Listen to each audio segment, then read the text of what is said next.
जय हिंद दोस्तों आज के इस वीडियो में हम एमटीएस की बात करेंगे। एसएससी एमटीएस याद रखेंगे कि जो 2026 में वैकेंसी आने वाला है, इसी महीना के लास्ट में यानी अंतिम सप्ताह में ये वैकेंसी आ जाएगी। आप लोग फॉर्म भरेंगे तो इसमें जो मुख्य बातें हैं उसकी चर्चा करेंगे और आप अपने आप को तैयार कीजिए एमटीएस के लिए। जो 10वीं पास पे ये वैकेंसी आती है, 10वीं पास पे ये वैकेंसी आएगी एसएससी की। तो 10वीं पास जितने भी छात्र हैं, चाहे 10वीं पास हो 12वीं पास हो, सारे बच्चे भरते हैं इस फॉर्म को। तो आप अपने आप को तैयार कीजिए। तो एसएससी एमटीएस 2026 इसकी वैकेंसी जुलाई के अंतिम सप्ताह में आने वाली है। बहुत इंपॉर्टेंट डेट है ये, याद रखेंगे। इसी महीने के अंतिम सप्ताह या अगस्त के फर्स्ट वीक में आ जाए। इसमें जो पोस्ट है 8,000 से लेकर 10,000 तक आने की संभावना है। 8,000 से 10,000 के बीच में पोस्ट होंगे। क्वालिफिकेशन, एजुकेशनल क्वालिफिकेशन की बात करें, शैक्षणिक योग्यता 10वीं पास। तो इसलिए कैंडिडेट की संख्या इसमें बहुत ज़्यादा हो जाता है, बहुत ज़्यादा परीक्षार्थी होते हैं, लाखों में चले जाते हैं। इसलिए आपको अपने आप को तैयार करना पड़ेगा। 10वीं पास याद रखेंगे। 10वीं पास जो भी छात्र हैं एसएससी एमटीएस का फॉर्म भरेंगे। अप्लाई अभी बताया मैंने, जुलाई के लास्ट वीक में, अंतिम सप्ताह याद रखेंगे, अंतिम सप्ताह में, जुलाई के अंतिम सप्ताह में इसकी वैकेंसी आने वाली है। और एग्ज़ाम जो होगा नवंबर से दिसंबर के बीच में, यानी नवंबर से शुरू होगा क्योंकि ज़्यादा संख्या में होते हैं अभ्यर्थी। तो एग्ज़ाम लंबा चलता है, कई दिनों तक चलता है, कई शिफ्ट में चलता है। तो नवंबर से दिसंबर इसका एग्ज़ाम होने वाला है। अब हम बात करेंगे कि इसमें एज कितना रहता है, सिलेबस क्या होता है, ये सब चर्चा करेंगे। इसमें कितने तरह के पोस्ट होते हैं ये सब हम देखेंगे। एमटीएस में, एमटीएस के अंतर्गत 2 तरह के पोस्ट आते हैं। एक एमटीएस मतलब मल्टीटास्किंग स्टाफ, इसकी नियुक्ति होती है। और एक दूसरा पोस्ट है हवलदार का। याद रखेंगे 2 तरह के पोस्ट होते हैं। तो एमटीएस का जो एग्ज़ाम होगा वो सीबीटी बेस्ड होता है, रिटन एग्जाम होगा। उसी के आधार पर छात्रों का चयन किया जाता है। और हवलदार वाले में रिटन टेस्ट भी होगा और रनिंग भी होगा, दोनों होते हैं। हवलदार के लिए रिटन टेस्ट होगा और साथ में उसके बाद क्या होगा, जो क्वालिफाई करेंगे उसके लिए दौर होगा। लेकिन एमटीएस में सीबीटी बेस्ड एग्जाम होगा सेट, उसी के आधार पर चयन होता है। अब हम एज की बात करें तो जनरल और ईडब्ल्यूएस के बच्चे जो एमटीएस के लिए फॉर्म भरेंगे उसमें 18 से 25 वर्ष के छात्र भरेंगे फॉर्म एमटीएस के लिए। ओबीसी छात्र जो होंगे 18 से 28 यानी 3 साल का छूट मिलेगा उन्हें। एससी एसटी के छात्रों के लिए 18 से 30 वर्ष, ये है एमटीएस के लिए। एमटीएस के लिए एज है 18 से 25, याद रखेंगे। जनरल कैटेगरी और ईडब्ल्यूएस वाले बच्चों का, ओबीसी को 3 साल की छूट मिलेगी यानी 28 वर्ष तक के छात्र भर सकते हैं। और एससी एसटी के बच्चे 30 साल तक यानी 5 साल की छूट मिलेगी। हवलदार की बात करें हम तो जनरल और ईडब्ल्यूएस में 18 से 27 यानी जो बच्चे 26 साल के हैं यानी 25 क्रॉस कर गया है वो हवलदार का जरूर भर देंगे। ये मेरी सलाह है क्योंकि उनके लिए एज बचा हुआ रहेगा। 18 से 27 तक हवलदार के लिए एज है। जनरल और ईडब्ल्यूएस के लिए, ओबीसी के लिए 18 से 30, इसमें भी 3 साल का छूट। एससी एसटी के बच्चों के लिए 18 से 32 यानी 5 साल का छूट हवलदार के लिए, याद रखेंगे। इसमें लड़का और लड़की मतलब दोनों तरह के, मेल और फीमेल दोनों भर सकते हैं। दोनों के लिए एज यही है, एज क्राइटेरिया यही है। इसमें यदि आप आते हैं तो एमटीएस का फॉर्म जरूर भरें। 10वीं पास हैं कम से कम। तो ये आपके लिए एक अच्छा अपॉर्चुनिटी जो जुलाई के लास्ट में आने वाला है, इसको आप देख लें।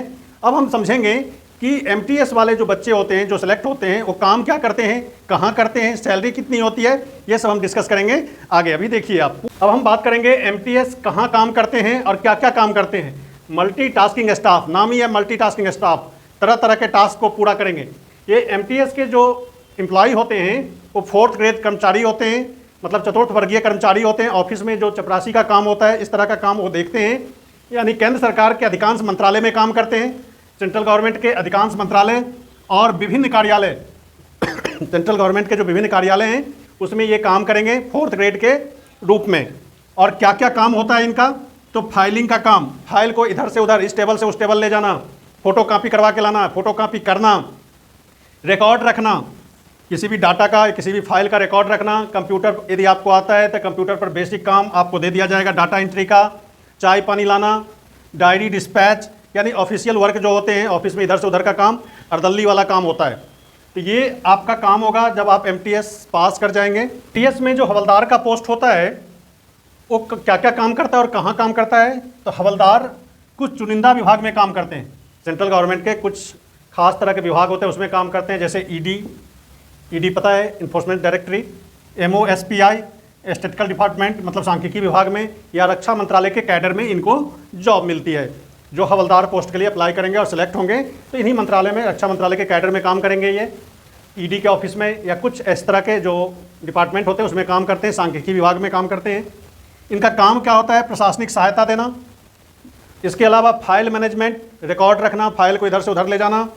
स्टोर कीपिंग का काम करते हैं, स्टोर कीपर होते हैं ये, या फिर ड्राइविंग का काम करते हैं, इनकी गाड़ियाँ चलाते हैं। यानी ये भी 4th ग्रेड के कर्मचारी होते हैं, 4th ग्रेड का काम करते हैं ये हवलदार के पोस्ट पे। लेकिन इसमें खास बात है कि इन्हें इस एग्ज़ाम को पास करने के लिए रिटन एग्जाम देना पड़ेगा और साथ में दौड़ लगानी होती है, दौड़ करनी है। इसमें दौड़ और टेस्ट एग्जाम दोनों होते हैं।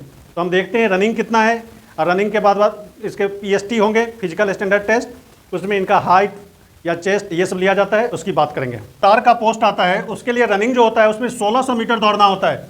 15 मिनट में 1600 मीटर दौड़ना होता है मेल कैंडिडेट के लिए, और 1000 मीटर की दौड़ लगानी होती है फीमेल कैंडिडेट को 20 मिनट में। याद रखेंगे, मेल के लिए 1600 मीटर 15 मिनट में हवलदार पोस्ट के लिए जो दौड़ होगी, और फीमेल के लिए 1000 मीटर यानी 1 किलोमीटर की दौड़ 20 मिनट में पूरी करनी है फीमेल कैंडिडेट को।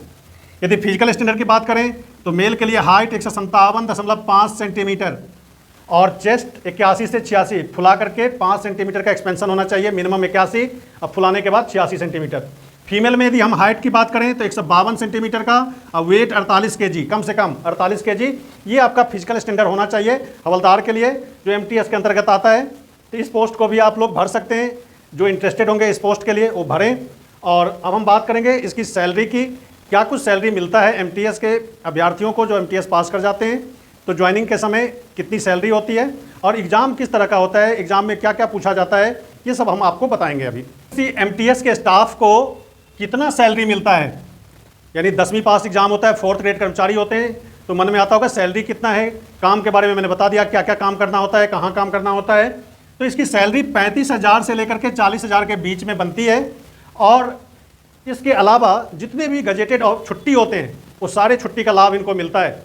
EL CL सब कुछ मिलेगा इनको, जो भी इसमें काम करते हैं, यानी जितने भी हॉलीडेज होते हैं ऑफिशियल हॉलीडेज सब में छुट्टी मिलेंगी, और उसका पैसा नहीं काटा जाता है क्योंकि ये सरकारी नौकरी है।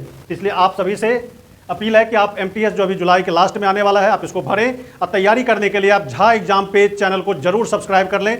यूट्यूब पर जा करके आप झा एग्जाम पेज को सब्सक्राइब करें, और वहाँ पर जितने भी हम MTS के क्वेश्चन डालते हैं, वीडियो डालते हैं, आप उसको देखिए और हमसे जुड़िए। हमारा नंबर आपको स्क्रीन पर दिख रहा होगा, तो इस नंबर पर आप हमसे संपर्क भी कर सकते हैं।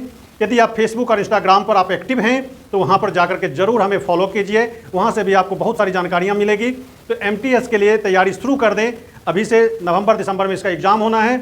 और झा एग्ज़ाम पेज को अपने दोस्तों में बताइए, इसको फैलाइए, थोड़ा सा हमें मदद कीजिए। तो एक स्टैंडर्ड मंच आपको मिल पाएगा जहाँ पर सिर्फ और सिर्फ पढ़ाई होती है, पढ़ाई के अलावा कोई तरह किसी भी तरह का बिजनेस नहीं होता है। यहाँ पर किसी भी तरह के चीटिंग और फ्रॉड आपके साथ नहीं होता है। इसलिए झा एग्जाम पेज को एक आप मदद कीजिए अभी, तो आने वाले समय में एक बेहतर मंच बन जाएगा। तो आपके लिए आपसे इतना ही हमें अपील है कि आप झा एग्जाम पेज को जरूर सब्सक्राइब कर लें। MTS में एग्जाम पैटर्न की बात करें हम, तो इसमें 2 सेशन में एग्जाम होता है। सेशन 1 में आपसे मैथ और रीजनिंग के क्वेश्चन पूछे जाएंगे, यानी सेशन 1 क्वालिफाइंग नेचर का होता है, इसमें आपको क्वालिफाई करेंगे आप, तभी सेशन 2 का कॉपी चेक होगा। एक ही शिफ्ट में 2 सेशन में एग्जाम होगा। तो इसमें मैथ के 20 क्वेश्चन होते हैं 60 मार्क्स के, और रीजनिंग के 20 क्वेश्चन 60 मार्क्स के, यानी टोटल 120 मार्क्स का क्वेश्चन पूछा जाएगा। पहले सेशन में 40 क्वेश्चन 120 मार्क्स, यानी मैथ और रीजनिंग के क्वेश्चन पहले सेशन में पूछे जाते हैं।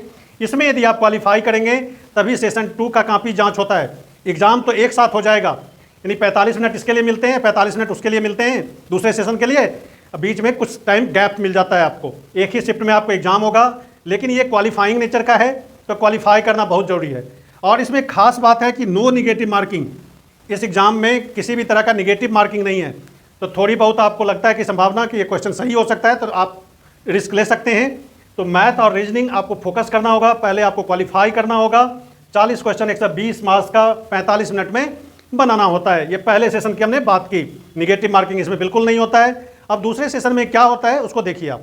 सेशन 2 बहुत ही इंपॉर्टेंट होता है। सेशन 2 में GK GS यानी जनरल अवेयरनेस के क्वेश्चन पूछे जाते हैं, और इंग्लिश कंप्रीहेंशन टाइप का इंग्लिश होगा। 25 क्वेश्चन GK GS के होते हैं और 75 मार्क्स के, यानी एक क्वेश्चन 3 मार्क्स का होगा। उसी तरह इंग्लिश के 25 क्वेश्चन पूछे जाते हैं 75 मार्क्स के, यानी 3 नंबर का एक क्वेश्चन, 3 मार्क्स का एक क्वेश्चन होगा। टोटल 50 क्वेश्चन होंगे सेशन 2 में, और 150 मार्क्स का। टाइम मिलेगा 45 मिनट। 45 मिनट में आपको 50 क्वेश्चन करने होंगे GK GS और इंग्लिश के, सेशन 2 में, इसी पर सिलेक्शन होगा। ये क्वालिफाइंग नेचर का नहीं होता सेशन 2, इसमें आपको ज़्यादा से ज़्यादा स्कोर करना पड़ेगा तभी आपका सिलेक्शन होगा। और एक खास बात कि इस सेशन में यानी जीके जीएस और इंग्लिश वाला जो एग्जाम होगा सेशन 2 का, इसमें निगेटिव मार्किंग की व्यवस्था है, यानी 1/3 निगेटिव मार्किंग होगा। यानी एक क्वेश्चन यदि आप गलत करते हैं तो 1 नंबर कट जाएगा, क्योंकि 3 नंबर का एक क्वेश्चन होता है, तो 3 क्वेश्चन गलत करेंगे तो एक क्वेश्चन में 3 मार्क्स कट जाएंगे आपके। एक क्वेश्चन यदि आप गलत करते हैं तो 1 नंबर, 3 क्वेश्चन गलत करते हैं तो पूरे मार्क्स कट गए आपके उस क्वेश्चन के। यानी निगेटिव मार्किंग की व्यवस्था है 1/3। तो आप इस बात को ध्यान में रख करके एग्जाम देंगे और इसी तरह से आप तैयारी करेंगे।